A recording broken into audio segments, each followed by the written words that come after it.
do the unfortunate jobs of taking dogs that are such good, passionate dogs and giving them a second chance at life. And they screen their families thoroughly enough that they know that it's a good place for a dog to be.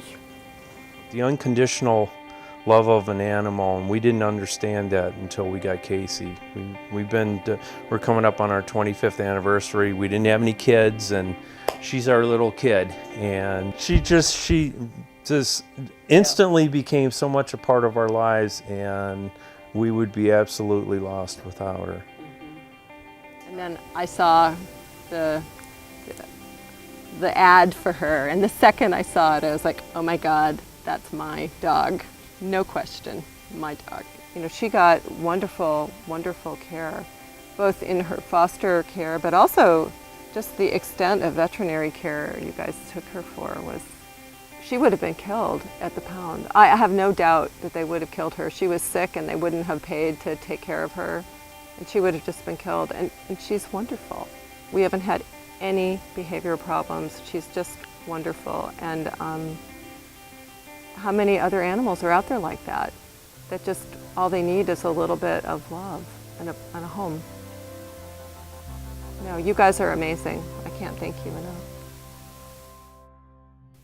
My best friend, and he just goes around with me. You know, he follows me around. I look forward to seeing him after school, you know, stuff like that. He's just an amazing dog. We had another dog, and once we got him, he's just been overall happier, you know, he just adds like an extra friendliness. He's just fun to have around.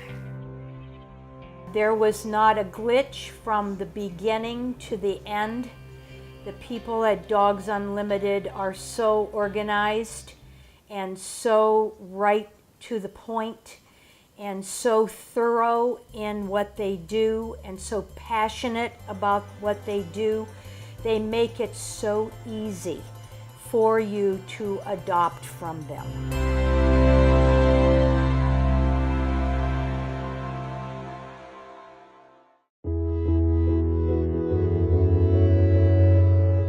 I decided to start Dogs Unlimited Rescue in 2010 because I felt there was a need for rescues that actually would take a chance on dogs and cats that truly needed rescued. There's so many different scenarios with shelters where they have specific guidelines in which they will keep a dog or they will euthanize a dog simply because it's not 100% healthy. So the dogs that don't have a chance, unless there's those, you know, special people who will take a chance on them, then there's very few options for those dogs. Also, I thought it was very important that when people donate money, that they know where their money is going. And all of our money that is donated to us goes directly to the expenses of the animals. Nobody is paid, so all of the money that is donated to Dogs Unlimited Rescue or that we receive through adoption fees goes directly to the care and expenses of the animals. This rescue has been the third one that I've been a foster for, and I've put in lots of efforts in all of them, but the difference with Dogs Unlimited Rescue is that this rescue really, truly focuses on the dogs. They really do. There's nothing that we won't fix, that we won't heal, that we won't take a challenge to. When there's a dog that you know is going to need a lot of care, we will somehow find the donations and the money to actually fix the dog and make it better. It's not about anything else but that dog.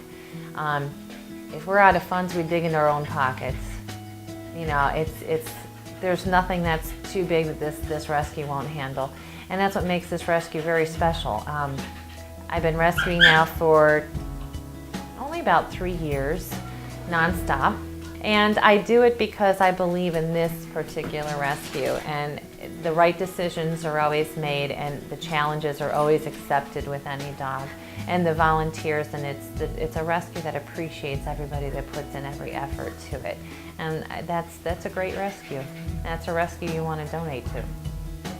The one thing I can say about Dogs Unlimited Rescue, above any rescue, is they provide everything.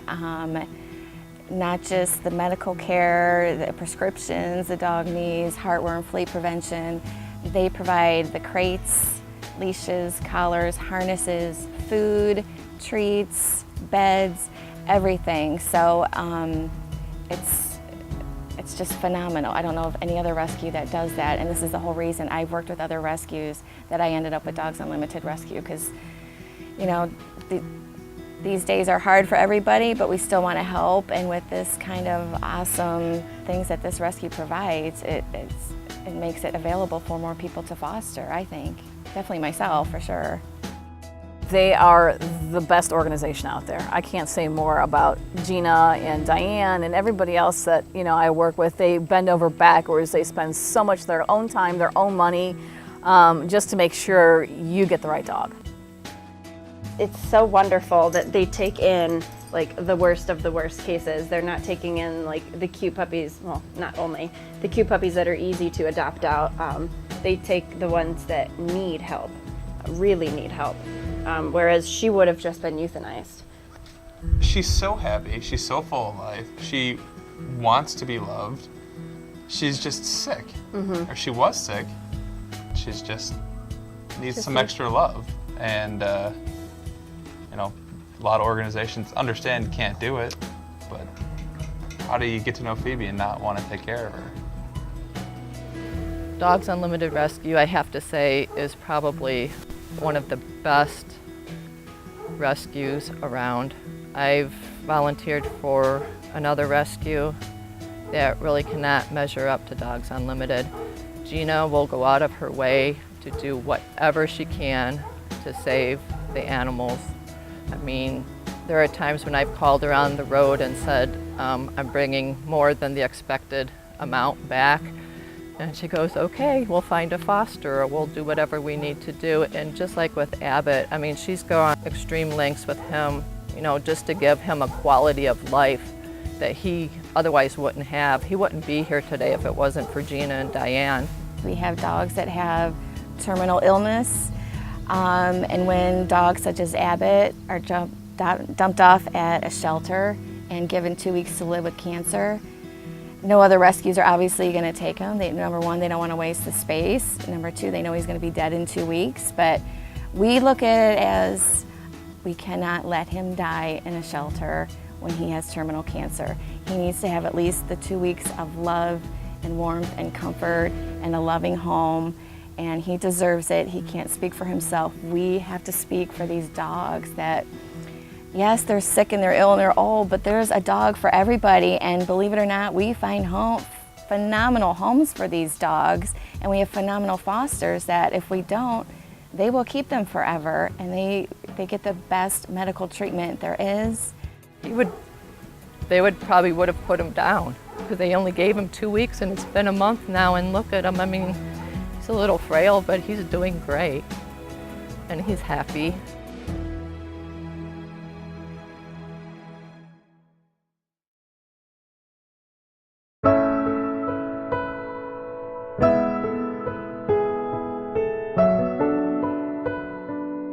Some of the worst cases of neglect and abuse and just absolutely horrifying treatment of animals that we have seen.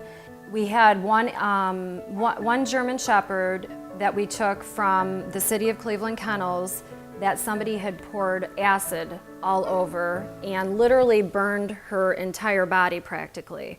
And she was so scared and in so much pain that nobody could even get near her after she ended up in her foster home because she was so worried that somebody was going to hurt her, not to mention burns are so incredibly painful. So we worked with her physically and emotionally for several months before we found that perfect adopter. Beamer was one. He was our little Dogo Argentino. He was just severely emaciated, very small. It makes me cry. And it just breaks my heart because he doesn't deserve that. He just deserves so much better, and all of them do. I was literally so shocked. I was afraid when she handed him to me, I was afraid he was gonna break some bones. He was just so fragile, and I was so afraid to touch him. I just was afraid I was gonna hurt him. But he wasn't expected to live, and he's just our miracle boy. And he's in a fabulous home. She's constantly sending us texts and pictures with him, so it could not have been a happier ending for Beamer. We actually had another severe case. The dog's name, we ended up naming her Nadja. She was rescued from an attic, and she was in horrifying condition. They thought she was dead when they picked her up, and she was not. She was so neglected beyond belief. Her skin was in horrible condition. Her toenails were curled underneath in her feet to the point where she couldn't even stand. Her feet were all infected and torn up. Her eyes, her ears were so infected. Her skin was so matted that they had to actually, put her under anesthesia to shave her body at the vet's office. And she ended up going from looking like living death to a beautiful little dog in 2 weeks after she was in our care. My current foster, Monty, that we have now, he was very afraid. You couldn't even look at him. He would just use the bathroom on himself, as we've all experienced. He's afraid to be approached. It really takes a lot out of him just to pet him. But he came from someone who was either a breeder or a hunter, and he wasn't very nice to the dogs. We heard that he would take them, pull them by the ears and throw them in the back of the truck. And he came in with 7 or 8 other beagles, and he was a scared one that didn't get to go with the others. We don't believe that he was socialized very much, and so he's just not used to any normal human contact that we would give our dogs normally.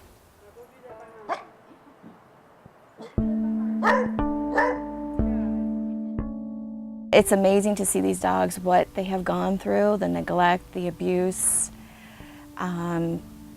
It's horrible and it's sad, and we try to help all that we can, but it's just a daily challenge for us. But knowing that these dogs end up in these phenomenal homes where they literally go from rags to riches makes it all worthwhile and just makes us keep going. So We go over and beyond with our vetting. We are so thorough, and we have the best vets. Working with Dr. Mandel and Dr. West is a blessing, because if we didn't have them, we could not do what we do. So it truly is a team effort in so many ways. I mean, from our vets to our volunteers to our donors to our adopters, which last but not least, our adopters are crucial, because they're the ones that provide these wonderful, amazing animals that have went through God knows what, a forever home. There are lots of dogs that need homes, lots of dogs that are euthanized every day, lots of dogs that, are kicked out on the streets by their owners every day. So, the more people we have helping, the more pups we can save. That if there's no money, there's no animals. You can't help if you don't have money to do it. So donations are critically important to keeping the organization going and allow to help for more animals. No matter what you donate, whether it's time, money, supplies, giving the dog a ride to the vet, every little bit helps. And these animals, they can't speak for themselves. They have no one to stick up for them. So we have to do something to help them. All they give us in return is love and companionship. And they do their best to please you. They're just doing their darndest just to have a little love and a nice place to sleep and some food. Our vets provide miracles, and we provide a lot of love and patience and understanding with these dogs, and I think that is just incredible about this rescue. We feel very lucky that we have so many unique connections and supporters that we just get it's just a mishmash of wonderful people donating whatever they can in whatever avenue they are, and just speak highly of us. And we, again, are so grateful and appreciative, and it only makes us want to do better and help more dogs. And the reason we don't know how many dogs we've saved, because every day we're looking for, we're getting more and more. So we're not, not one of those shelters that say, we brag about the numbers, because we don't have time to do that. We are always just concentrating on the dogs that need us today, or the medical issues that come up today. So we are always just looking at today and tomorrow and just moving ahead, and I think that's awesome.